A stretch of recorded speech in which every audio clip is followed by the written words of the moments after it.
Halo, Tuhan bersamamu. Selamat jumpa kembali dengan cuap-cuap kawam Katolik Awam.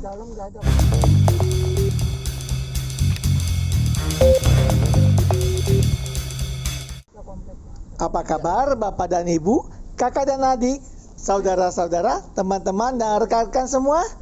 Semoga baik adanya, sehat, sejahtera, dan bahagia. Mari bersama dengan cuap-cuap kawam kita membaca dan mendengarkan bacaan dan renungan hari ini. Ingatlah untuk memberikan suka, komentar, dan bagikan kepada yang lain sehingga mereka dapat membaca dan mendengarkan bacaan dan renungan hari ini. Mari kita hening sejenak sebelum kita membaca. Bacaan pertama diambil dari Nubuat Nabi Mika bab 7 ayat 7 sampai 9. Tetapi aku ini akan menunggu-nunggu Tuhan, akan mengharapkan Allah yang menyelamatkan aku. Allahku akan mendengarkan aku. Janganlah bersukacita atas aku, hai musuhku. Sekalipun aku jatuh, aku akan bangun pula. Sekalipun aku duduk dalam gelap, Tuhan akan menjadi terangku. Aku akan memikul kemarahan Tuhan sebab aku telah berdosa kepadanya sampai ia memperjuangkan perkaraku dan memberi keadilan kepadaku, membawa aku ke dalam terang sehingga aku mengalami keadilannya. Demikianlah sabda Tuhan, syukur kepada Allah. Inilah Injil suci menurut Yohanes bab 4 ayat 43 sampai 54. Dan setelah 2 hari itu, Yesus berangkat dari sana ke Galilea. Sebab Yesus sendiri telah bersaksi bahwa seorang nabi tidak dihormati di negerinya sendiri. Maka setelah ia tiba di Galilea, orang-orang Galilea pun menyambut dia karena mereka telah melihat segala sesuatu yang dikerjakannya di Yerusalem pada pesta itu, sebab mereka sendiri pun turut ke pesta itu. Maka Yesus kembali lagi ke Kana di Galilea, di mana ia membuat air menjadi anggur. Dan di Kapernaum ada seorang pegawai istana, anaknya sedang sakit. Ketika ia mendengar bahwa Yesus telah datang dari Yudea ke Galilea, pergilah ia kepadanya, lalu meminta supaya ia datang dan menyembuhkan anaknya, sebab anaknya itu hampir mati. Maka kata Yesus kepadanya, jika kamu tidak melihat tanda dan mujizat, kamu tidak percaya. Pegawai istana itu berkata kepadanya, Tuhan, datanglah sebelum anakku mati. Kata Yesus kepadanya, pergilah, anakmu hidup. Orang itu percaya akan perkataan yang dikatakan Yesus kepadanya, lalu pergi. Ketika ia masih di tengah jalan, hamba-hambanya telah datang kepadanya dengan kabar bahwa anaknya hidup. Ia bertanya kepada mereka, pukul berapa anak itu mulai sembuh? Jawab mereka, kemarin siang pukul 1 demamnya hilang. Maka teringatlah ayat itu bahwa pada saat itulah Yesus berkata kepadanya, anakmu hidup. Lalu ia pun percaya, ia dan seluruh keluarganya. Dan itulah tanda kedua yang dibuat Yesus ketika ia pulang dari Yudea ke Galilea. Demikianlah sabda Tuhan, terpujilah Kristus. Bapak Ibu, saudara-saudara terkasih yang dicintai Tuhan. Sekali lagi firman Tuhan hari ini dihadapkan kepada kita mengenai sikap iman kita atas suatu situasi dan tantangan-tantangan kehidupan. Dan sekali lagi muara dari semua proses penyembuhan, karya-karya yang dibuat oleh Tuhan Yesus, titik tolaknya adalah iman. Iman dirumuskan oleh James W. Fowler sebagai sebuah the ultimate concern. Sebuah titik kita bertumbuh dan bersadar, dan pada saat itu kita memang mentok, tidak bisa apa-apa lagi selain percaya. The ultimate concern adalah sebuah cara kita berharap di mana Allah adalah satu-satunya tumpuan kehidupan kita. The ultimate concern adalah kepedulian kita yang paling akhir akan tujuan dari peziarahan hidup Anda dan saya di dunia. The ultimate concern adalah sebuah pilihan-pilihan di mana kita menyerahkan semuanya hanya kepada Tuhan semata. Inilah yang dilakukan oleh pegawai Kapernaum yang melihat anaknya sudah kritis, sakitnya demam, sakit parah. Apa yang ia di tengah situasi buntu sulit itu, dia cari dan dengar Yesus datang. Pokoknya aku percaya apa aja yang dikatakan.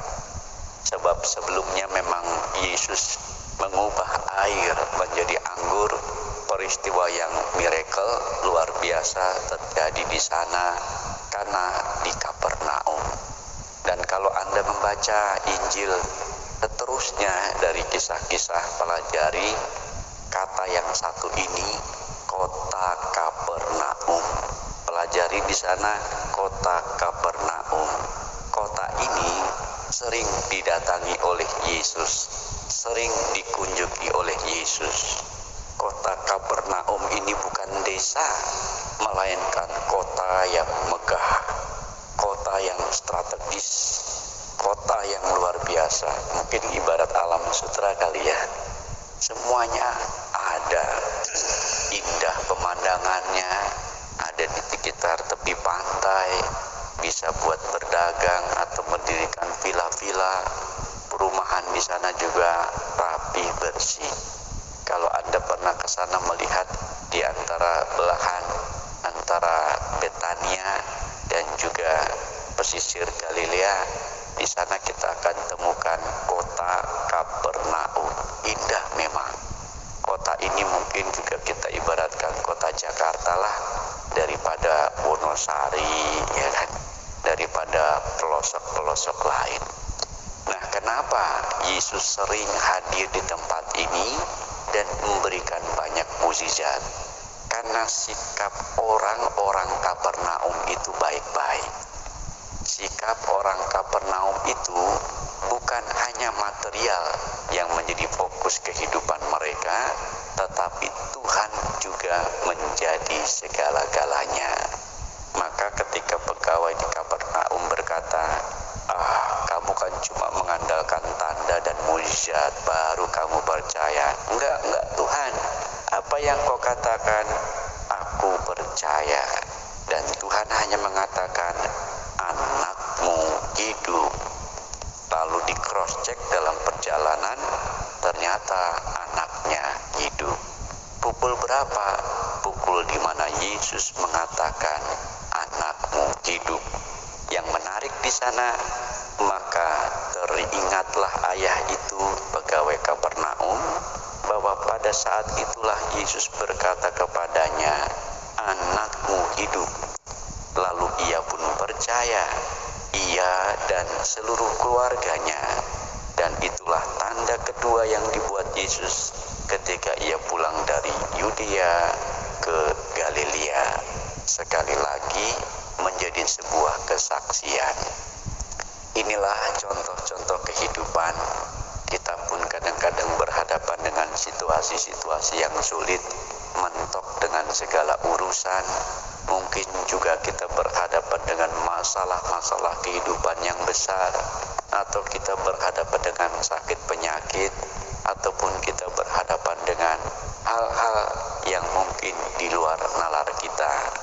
Apa yang menjadi pegangan saat ini, apapun tingkat kesulitan kita, ketika kita mentok dengan segala upaya-upaya yang kita lakukan, maka kita berusaha mencari jalan kemanapun itu. Dan the ultimate concern adalah jawaban kita untuk berpegang kepada Tuhan. Hanya Yesus sumber iman, sumber pengharapan, sumber cinta kasih, sumber kekuatan kita. Hanya Yesuslah tempat kita bersandar, ke tempat kita berharap dengan segala cara yang telah kita tempuh. Sekali lagi, kalau muaranya adalah iman, maka iman ini menyelamatkan. Romo membaca seluruh Injil, baik Injil Matius, Lukas, Markus, dan Yohanes, teliti melihat satu persatu kata demi kata. Menurut saya kesimpulannya sederhana. Yesus hanya ingin mengajarkan kepada Anda dengan pesan-pesan sabda Tuhan, ialah imanmu ada nggak padamu? Kalau iman itu sudah ada dan iman menjadi tempat kita bersandar dan berharap, maka iman itu menyelamatkan. Pengalaman hidup kita pasti banyak kalau Anda menambahkan dari kisah-kisah kesaksian hidup. Mari saudara terkasih, di masa-masa yang mendekat ini, sebagaimana diungkapkan dalam bacaan Mika berharap pada Tuhan, Mika merindu pada Tuhan. Kita pun dalam situasi sekarang ini berharap dan merindukan Tuhan. Song-songlah kedatangan Tuhan. Misterium Paskali itu menjadi kekuatan kita bahwa Yesus menebus dan menyelamatkan kita.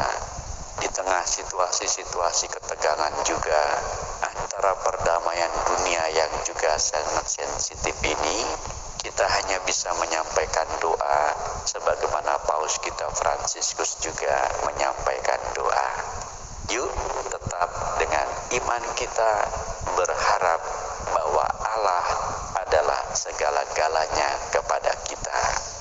Allah adalah the ultimate concern. Tuhan memberkati. Amin.